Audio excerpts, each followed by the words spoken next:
Hey there friends, Dave Paulides, CanAm Missing Project, a copyrighted edition for our video channel. And this is a missing persons segment, so thanks for being here. And before I get going, a few days ago I posted a 4-minute video, and if you've been a follower of my posts, you know that sometimes I go over to Hungry Horse Reservoir, I set up the camera and we look at an osprey nest. Well, I posted at the beginning of this video about 1.5 minutes at the osprey nest. And the ospreys had some new birds and they're growing and you could see them in there. It was pretty cool.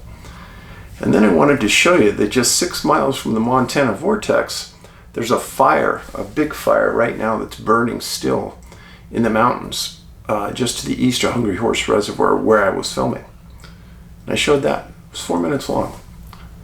I get a notification from YouTube that 3 people unsubscribed from my channel because I posted that.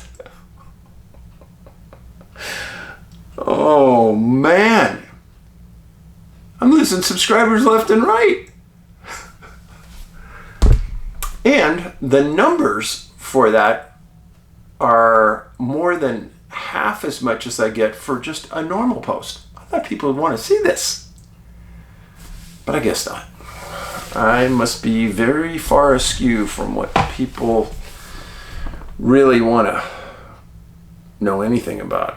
So my apologies for even posting that, because I didn't want to get people upset by it, but apparently I did. So I will try harder next time, I promise. Now, what is going on up here is a couple things. First of all, got to do a little housekeeping here. MontanaCon, if you haven't heard of it, it's a joint venture between myself and Joe and Tammy Hauser, who own the Montana Vortex.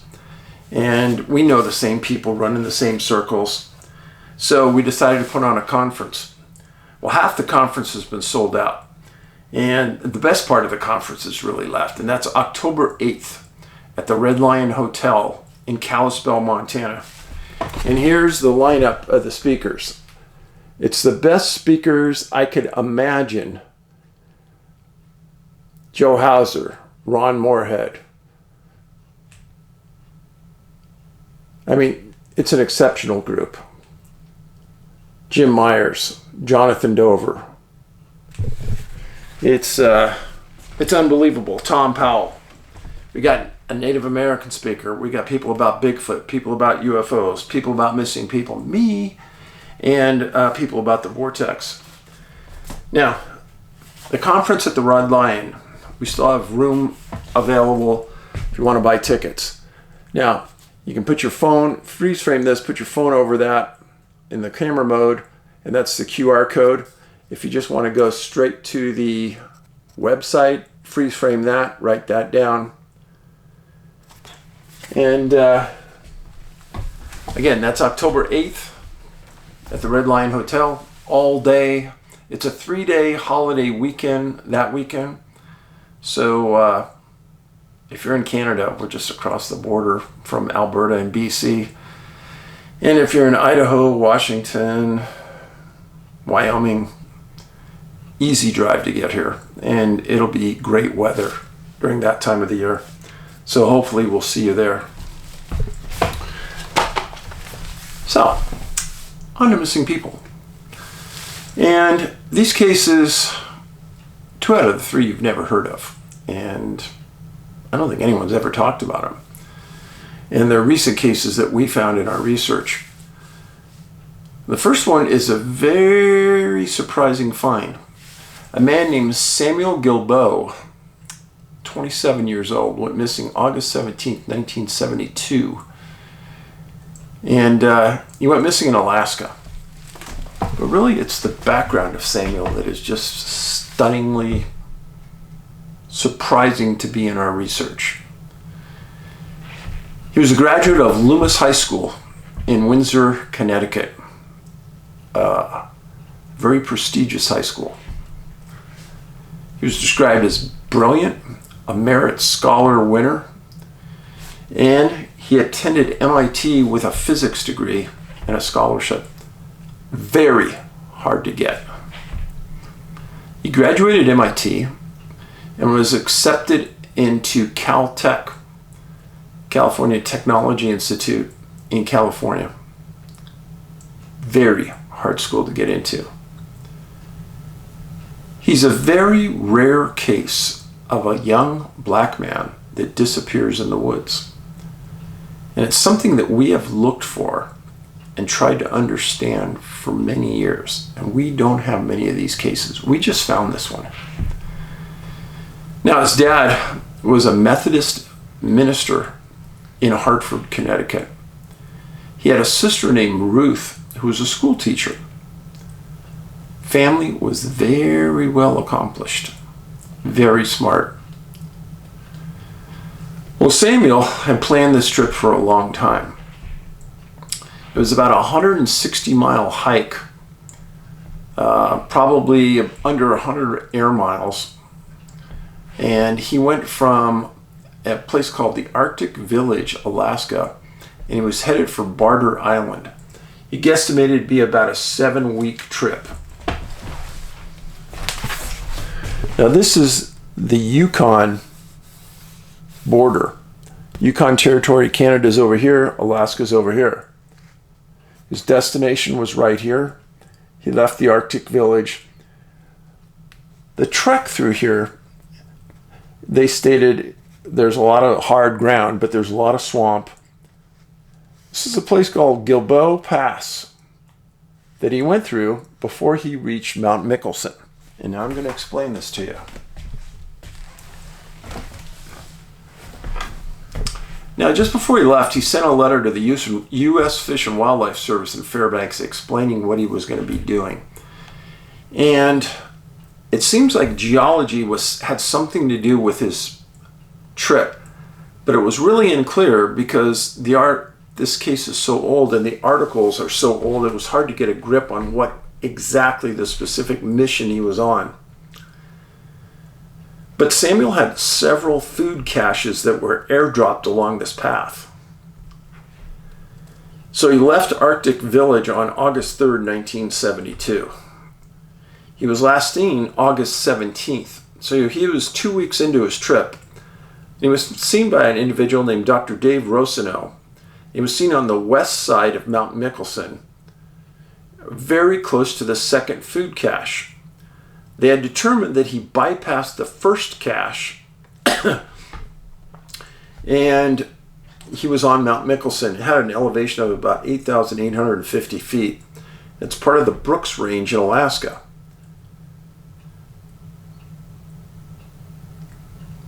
Now, some reports stated that he had missed the first cache. Others state he bypassed it.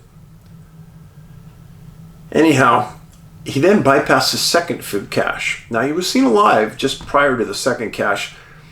Maybe he had enough food. Maybe he wasn't eating a lot. I don't know. It was only 2 weeks into his trip. But when he missed the second cache, the alarm was raised. Now, the trail at this point goes through a lot of swamps, forests, described as tough country. Now, the temps during this time went as low as 18 degrees at night. Again, this would have been something Samuel was prepared for. This isn't rocket science. He knew what he was doing. Well, when he missed the second cache, a search and rescue was initiated. And that involved the Alaska State Troopers, their helicopter team, their fixed wing team, and ground pounders. Now, a lot of the state troopers in Alaska have pilot's licenses, and many of them fly as part of their duties to the troopers. I think they have 3 helicopters now in service in different parts of Alaska. They actually lost a trooper in a helicopter not a few years back. But they put in 226 flight hours looking for Samuel. That's a lot.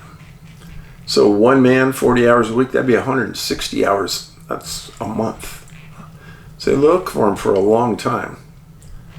And they searched 350 square miles. And that's a lot of miles to search. If you think that in 2 weeks, he had covered a great majority of his ground. He was already to this point, and he was headed to here. So they were searching between this point and this point. There was some talk that they thought that he might have went off trail after he went over Mount Mickelson. It was unclear why they said that.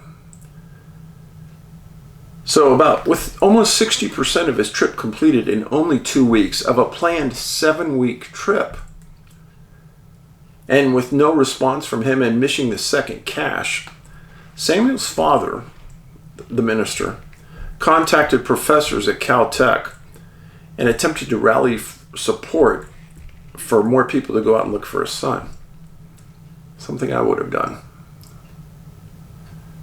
Well, the 4-day search and rescue the 5-day search and rescue put on by Alaska State Troopers, they found nothing other than what I reported. It's been 51 years since this incident happened, and the best I could tell, nothing has ever been found. Now get this straight. Samuel wasn't your normal college kid. No. He was up there at the top 1% of smarts. He was super brilliant. That was proven in high school when he was a merit scholar. Then his scholarships for different studies in college at the best colleges in the world. Studying the hardest topics. He said when he was in high school he was going for a physics degree at MIT. I don't think there's much harder than that. But it does follow a pattern of brilliant young men that vanish. Now, I've had a lot of theories about why there are so few black men missing in the woods. We don't have any black women. None. But very few black men. I've heard a lot of theories. I don't think any of them hold water. But it's a point to consider. Now there's thousands, underline, thousands of missing people in Alaska. And then again, there's hundreds of missing people by airplane that went missing in Alaska. Now, Barrow, Alaska, which is the far northern point of the Alaska Triangle, is far this way, far to the west of Samuel's destination. So he is not part of the Alaska Triangle. But Alaska is a myriad of paranormal issues. And I find it fascinating for a multitude of reasons. There's claims that there's a pyramid in Alaska. There's claims of Bigfoot activity in Alaska. Claims of giant monsters in the water in Alaska. But one thing you just can't deny, Alaska's rough country. And there's not a big support system for missing people in Alaska. The Alaska State Troopers and Alaska Natural, their warden service is Alaska State Troopers as well. But they're stretched real thin. And they've got to do all their normal duties. They aren't a dedicated search and rescue group. I can understand why Samuel's dad made the big effort to try to get people at Caltech to push to look for his son. It'd be very frustrating. I only saw one photo of Samuel online. It was when he was in high school, so I didn't pull it. But he looked to be a tall, thin man. His family was devastated, and I understand. To lose somebody that young with that much more to accomplish in life. Devastating. If If Ruth Gilbeau from Hartford, Connecticut, I'm sure she'd be in her 60s or 70s by now, she's still alive and somebody knows her, please tell her to contact me. I'd like to know if they ever heard anything more about Samuel's case. And you can contact me. My email is CanAm, like Canadian American, canammissing@yahoo.com. Okay, next case. Comes from a region I've talked about quite a few times. But this is a case that nobody's ever heard about. I never heard about it until we just found it not too long ago. Involves a case near the Three Sisters near Bend, Oregon. Talked to you about this mountain range before. A lot of missing people, a lot of strange cases. And this case involves a man named Jeff Elphinson. He was 31 years old. He went missing September 23rd, 1975, about 3 years after Samuel. He was born and raised in Sydney, Australia. He was a doctoral student at the University of Oregon in physical education. And he taught physical education at the University of Oregon in Eugene. And he taught it to offset his educational fees. To say he was extremely fit, that'd be an insult to this guy. He was like super fit. And he was a very, underlined, very experienced climber, hiker, backpacker. He was the kind of person you'd want to be with if you went out into the woods looking around. Now, Bend, Oregon, one of the most beautiful towns I've ever been in. Awesome. So Bend is right over in this area. This is Mount Bachelor ski area. Famous place. And this is the North Sister and the South Sister, the Three Sisters wilderness area up in here. This is the Devil's Lake Trailhead. This is the Dutchman Flat area. This is the area where I've talked to you about where a series of young men have disappeared. Now, Elphinson, 31 years old, I still call him young, middle-aged maybe.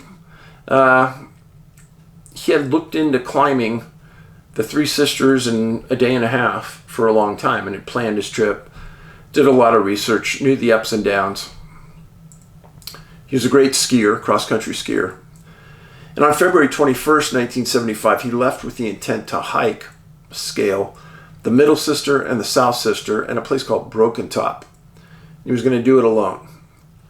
He was scheduled to be picked up at Dutchman Flat, that area I showed you on the lower right near the Mount Bachelor area, ski area. Well, he didn't arrive for his pickup. His contacts made a call to the U.S. Forest Service and reported him missing. Right thing to do. So March 25th, on February 25th, just a day after he was reported missing, searchers were up on the Sisters and they found a backpack and some ski poles in a ski cave on the northeast slope of the North Sister. So here's the northeast slope right in this area. And this was in the area where they found those items. But they didn't find any skis. And at the beginning, they thought this was a big find, obviously. Winds were blowing at 55 miles an hour at the summit. It was blowing snow, freezing conditions. There were 35 search and rescue members from the Deschutes County Sheriff's Office. I've personally talked to a couple of Deschutes County Sheriff's deputies. Outstanding individuals. Search and rescue members, just the coolest of people. And there were some cases that I needed some clarity about, and the sheriff at that time put me in contact with these guys, and just outstanding people. So anyhow, they took pictures and they took some of the items out of the cave and they brought it down, showed it to their friends, and to their utter astonishment, the friend said, "That's not his." "Oh, what do you mean that's not his?" "That's not his." Well, now they're faced with, whose are they? Is there somebody else missing up there? Huh.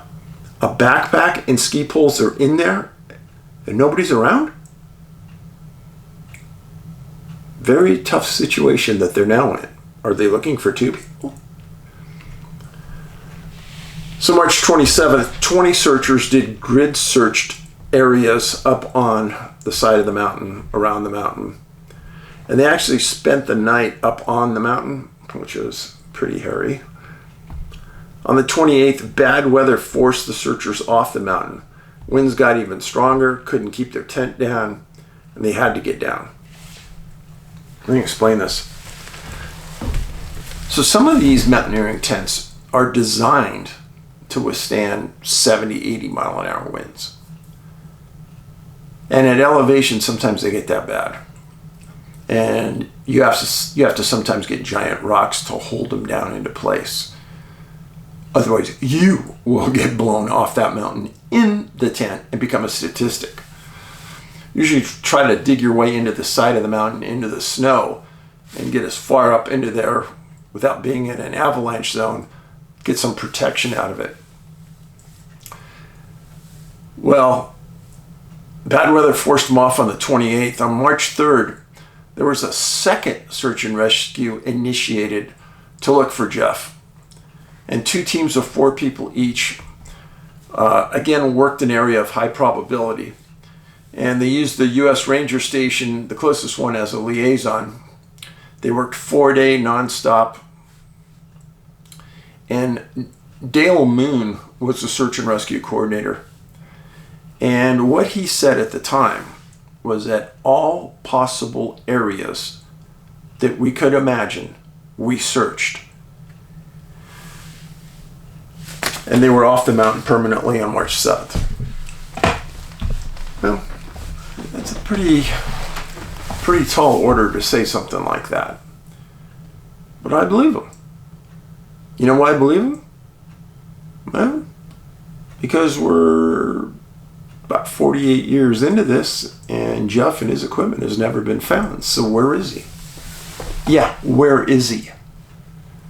But this isn't the only person that's disappeared on the mountain. And I've written about a lot of them. And I've spoken about a lot of them right here. But probably the one I've spoken about the most, and I'll reiterate this again, was a man named Corwin Osborne. This is Corwin. He went missing June 17th, 2001. About 22 years ago. He was from Bellevue, Washington, originally. He lived in Seattle. He was dropped off at the Devil's Lake Trailhead. So Corwin was dropped off right here. I've been to this place. It's beautiful. There's a big lake next to it. And I'm serious, it's beautiful. So quite a location to start your search. And he had the intent to climb just one of the 3 sisters that day. And he was supposed to meet up with his contact at 9 p.m. that night at a lava lake trailhead on the north side of the North Sister. He was described as super in great shape, a great climber, lived to do this. In fact, moved to Seattle so he could be closer to climbing and activities such as that. Well, again, it was Deschutes County who got their act together and spent 5 days looking for Corwin. Now, he was last seen near the summit of the South Sister. He wasn't at the summit of the South Sister, but near the summit. And his pickup location was here. So you know he was somewhere between here and here when he disappeared. And he didn't make his pickup. So I've been to these locations a few times. There's nothing up there that high that you can hide in. You can dig your way into the snow, An avalanche can cover you temporarily, but it's going to be melted away within the years, and you'll eventually be found. But in Corwin's case, it's been 22 years, and he hasn't been found. In Jeff's case, it's been 47 years, and he hasn't been found. Oh, but there's others. And some consistencies here. First of all, Corwin and Jeff, phenomenal conditioning, single white males, traveling alone. Now, Jeff's case, traveling on February 23rd, you're in the middle of winter, pretty cold, pretty rough conditions. Corwin's case, traveling in June, I've been up there in July, and the trail is very busy. And usually as you get higher up on a mountain, it gets less and less. Okay, I get that. But still, a lot of people on the mountain. I don't understand how anybody can disappear without somebody else seeing something. And that's the thing. In these cases, nobody ever sees anything. And that part of it always makes me wonder what is going on. Now, in past instances, we've talked about this area before where there is UFO activity. Yes, there is UFO activity. And at the lower elevations in this area, in this county, there has been Bigfoot activity reports. Now, I don't have any idea what's happening to these men, but they all fit this profile where grid searches, canines, etc. all turn up nothing. Yeah, the area is surrounded by snow and ice and lakes and beauty and challenge. Is that what brings them in? Challenge? I think Samuel's in Alaska, I think his was as much challenge, personal challenge, as it was research. But I gotta admit, I don't know exactly what kind of research he was doing. In Corwin's case and in Jeff's case, it was just mere challenge. And some people enjoy that. When I was younger, I enjoyed it a lot more than I do now. I would rather go down to the river and fish than climb a huge mountain, but I'll still do it. Angie and I went to a location called Iceberg Lake in Glacier National Park in July. It's about a 5-mile hike in, absolutely beautiful. And I told Angie, I said, we need to do this a little more just to see the beauty and get away from people. Funny thing was, on that hike, we probably passed 20 people on the trail. And when we got to the lake, there's probably, 5 or 6 people at the lake. Like I said, the closer you get to your destination, the fewer people that keep going. But for us, that really was a challenge. Just to be out in nature, to breathe, to enjoy what we have here, get away from the city. And maybe that's what these men are doing. Feel freedom. Feel liberty. Feel the sense that your feet on the ground, moving through the woods, getting back in touch with nature. Friends, there's a lot to be said by that. And each one of these missing people I talk about, I think that was in their soul. I really do. Maybe that's all a part of this missing person profile. Hard to say. But do me a couple things. Please make sure you're still subscribed. If you like the video, give it a thumbs up. I appreciate you greatly being here. You just don't know. And it helps me a lot if you watch the full video. If you've already checked out, you probably don't know that. But if you only watched part of the video, it doesn't really help me. I need people watching the whole thing. And even if you just put it on and are just listening as you're doing your work, That helps me. Now, I've put up a lot of videos in the last month. And if you need to catch up, please do it, because that helps as well. But we have approaching 550 videos online now.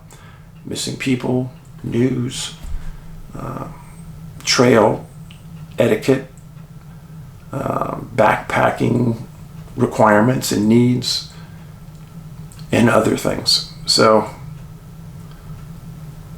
take care of yourself. It doesn't cost anything to smile. You see somebody you know, give it a smile. I was at a restaurant the other day in Kalispell. I was coming out of the restaurant, two people stopped me and say, "Dave, Paulides?" "Yeah." We started talking. They were from out of town, visiting. Had a great conversation. Nice to see people. And everyone I've met in the last couple months has been so polite, and I appreciate it. Hope to see you at Montana Con. Paulides out.